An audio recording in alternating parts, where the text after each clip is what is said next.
Advent of Code 2024, day 5. Just finished it, grabbed my stars. So I've successfully finished all 5 days so far and got 10 stars. Leaderboard wise, I was able to get sub 6,000 on part 1 and then almost sub 5,000 on part 2. I only got sub 5,000 on day 3 because I did that question in 10 minutes.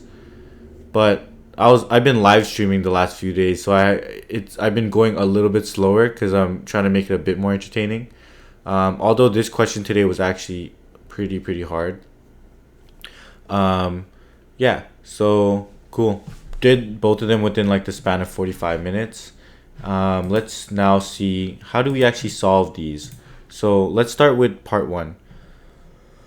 So in this question, we're like pretty much still looking for Santa, and the North Pole printing department is busier than ever this close to Christmas. And while the historians continue their search of this historically significant facility, like we're searching in a specific facility, an elf operating a very familiar printer beckons you over. The elf must recognize you because they waste no time explaining that the new sleigh launch safety manual updates won't print correctly. Failure to update the safety manuals would be dire indeed, so you offer your services. So you're trying to print the sleigh launch safety manual. Safety protocols indicate that new pages for the safety manuals must be printed in a very specific order. So we're trying to print a manual, but it must be in a very specific order. And this is essentially the safety protocol right here. And it's given in the notation X to Y, meaning that if both page number and X and Y are produced as part of an update, page X must be printed before Y, right? So for here, 40. So pretend this is our safety manual. We'll say 47 must appear before 53, right?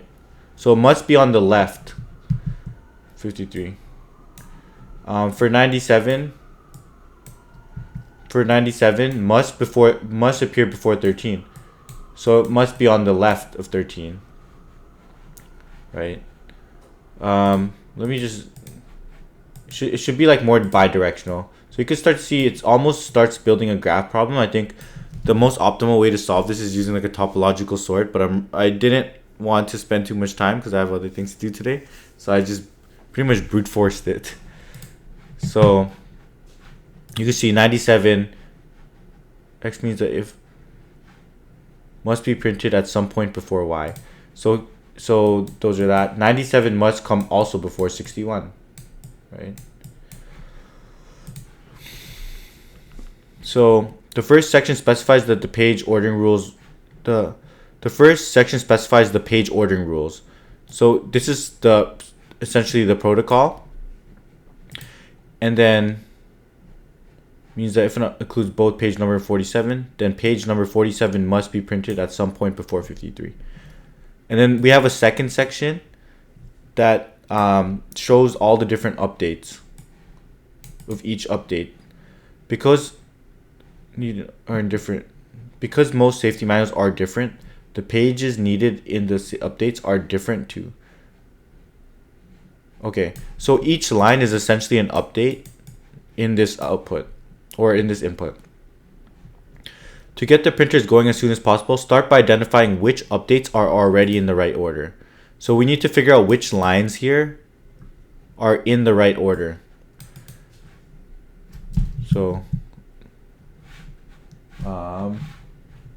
let's just take a picture of that,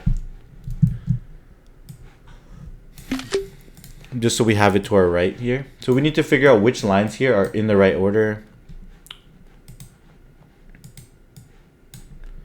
So to get the start by, in the above example, the first one is in the right order. So they say this line is in the right order.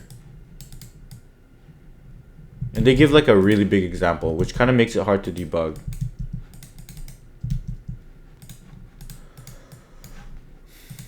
So they say this is in the right order. And let's just copy and paste this.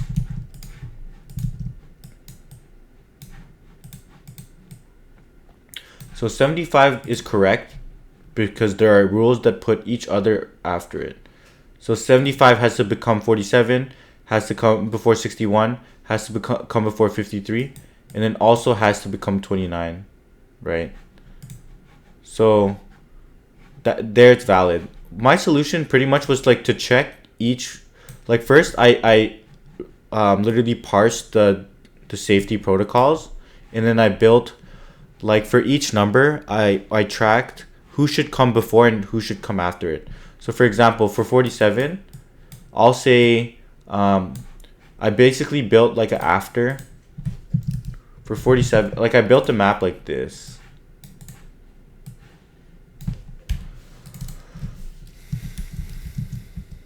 So I built a map like this with where the key was a specific number. And then I would say who needs to come before, and that became a set. And then who needs to come after, and that became another set. So I would say for 47, 53, for 47, 53 needs to come after. So I literally throw it here. And then for 53, 47 needs to come before. Like I built a set like that. So 53, 47 needs to come before. Right?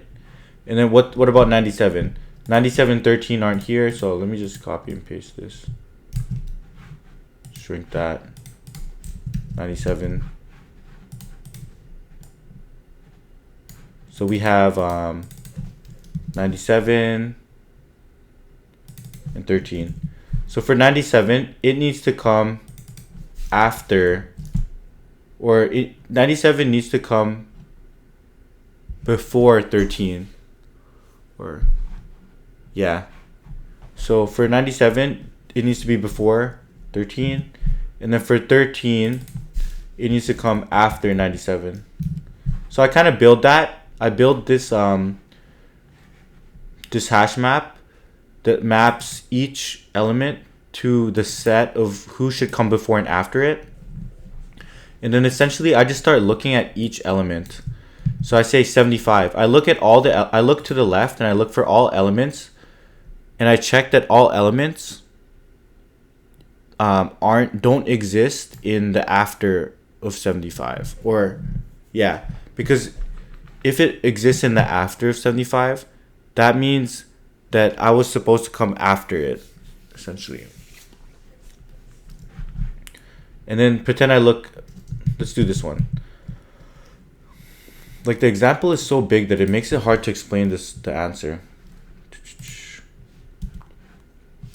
So we start at 61, right? Then we look to all the ones on the left. Are these ones supposed to come after? Like if any of them are supposed to come after 61, then I return false. And like this is not valid. And I also look to the right of that. I could check if all these elements exist in before of 61. But if I check before, I have to check two cases, which is I have to check if it's before or not in it at all. Because like you don't want to compare two values.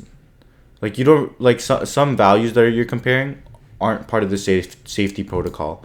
So you don't really need to compare that. So I just check if any of these are supposed to come after, I return false. And for each element, I literally check all these are supposed to be after, or are actually, or none of these should appear before.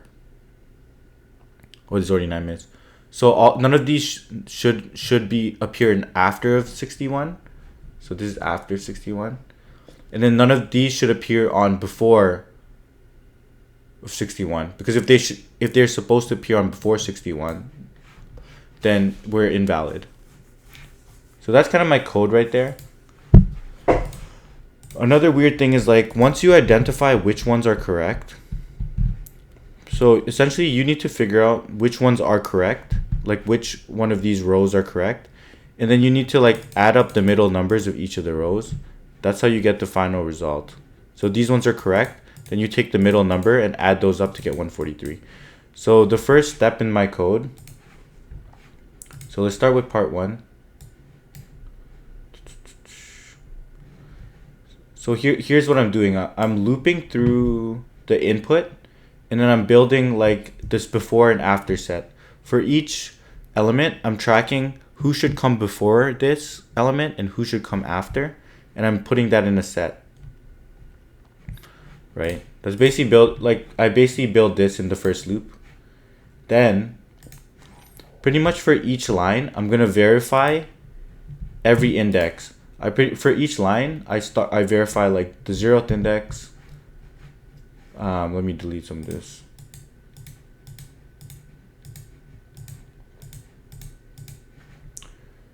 So for each line, pretend this is one line. I'm gonna verify if this line is actually correct. Let me move myself over a bit. I basically want to check if this line is actually valid. So I look at this element, and then for every index, I do a check. Like literally check like that for 47. Then I go to 61, and then I check that the condition that I said, which is like none of these should appear after, and none of these should appear before. So that's what you could see I'm doing here. I'm starting at a specific index, and I'm moving one of the pointers left. I'm checking if anything on the left should appear after, because if it appears after, then I would just return false. Then I look to my right. If any of these should appear before me, but for some reason it's after me, I return false. If not all those conditions meet, that index is good. And then I literally do that for every single index. And then from there, that's why I figure out like if a line is good, and then I grab the middle and then I add that to result. So that's how you solve question 1. Hope that made sense. I'm just gonna write down 12. Took me 12 minutes to explain that. Question 2. Sorry, my back is a bit sore from sitting all day. So while the elves get to work printing the correctly ordered updates, you have a little time to fix the rest of them. So now what we do is we want to fix the lines that aren't valid. So in the first one, we grabbed all the lines that were valid, but now we only care about the lines that are invalid. And then what we're going to do is for each of the ones that are invalid, we have to use the page ordering rules to rearrange that one in a good order, essentially. And then once we have them in the right order, we print the middle element. So I assume there's probably only one real good ordering. That's why you get this result. They don't really say that, but I did it and I noticed that once you sort it, it'll always be sorted to this. So there's only one order. So you could actually just like do a topological sort or something, but I don't know. I just didn't have enough time to do that, so I didn't do that. So you take the incorrectly ordered updates, and then you just print out the middle numbers, and then that's how you get the result. So how did I do that? Let's just look at the code. So this was the first part of the code where we figured out like who was a valid row, for example. And then for the invalid ones, I added it to a list of invalid lines. So now we have the invalid lines. Now we just need to rearrange the invalid lines. So how did I do that? I did it, basically I took the set of all elements in a specific line, and then I built up a result, and the result was pretty much the sorted array. Right? So who will be the 0th element of this sorted array? The 0th element of this one is pretty much any element who's not in the after set of any of the other elements. Essentially, like I just look at, and I literally look at every element and I try to place that element in the 0th element. So yeah, for example, pretend we have elements. Let me think about it. How I can give a good example on this. Yeah, let's just try to pretend we have like 71 needs to come before 3. and then 3 needs to come before 5, right? And then we're given elements like 5, 71, 3. This already breaks the rules because 3 should come before 5 and 71 should come before, or that works, but this doesn't work. So what we pretty much do is we look for, like when we're building the array, we're gonna try to build an array here, right? On the 0th element, we're gonna look at all of these elements and try to find one that doesn't appear in the after array, in the after set of any of the other ones. So if we build the after set, so let's parse this input quick. Let's go, like I said, we have 71, and then like 71, it should come before 3, right? And then for 3,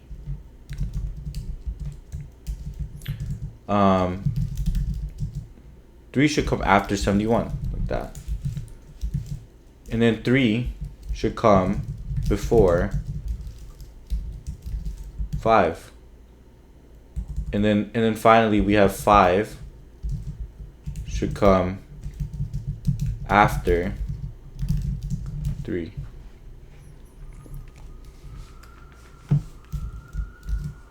Right? So let's just like look at 3 first. Can we play, and we'll do this for every element. Can we place 3 into the 0th? We can't. We'll look at 3 and we'll look at all the other elements, 71 and 5. 3 has to come, yeah, 3 can come before 71, so it's fine. But then, wait, 5, sorry, 5, let's do 5 comes after 3, right? So we're looking at 3. Can 3 go into 71? Yeah, it can come before 71 because, or it can be placed here. When we compare it to 71, it can be placed here. We have to check 71. Can it be placed here with 71? Yeah, but then it should come after 5. So since 5 is still in the candidates, we can't place it here. So we move to 71, right? And in 71, we check all the other elements too. Can 71 be placed at 0th? No, because 71 must come after 3 here. Finally, we have 5. We look at 5, and 5 doesn't have to come after anybody. It's not in any of the after arrays. So we can place it here and then remove it from like who we're looking at. And then now we do it for 3.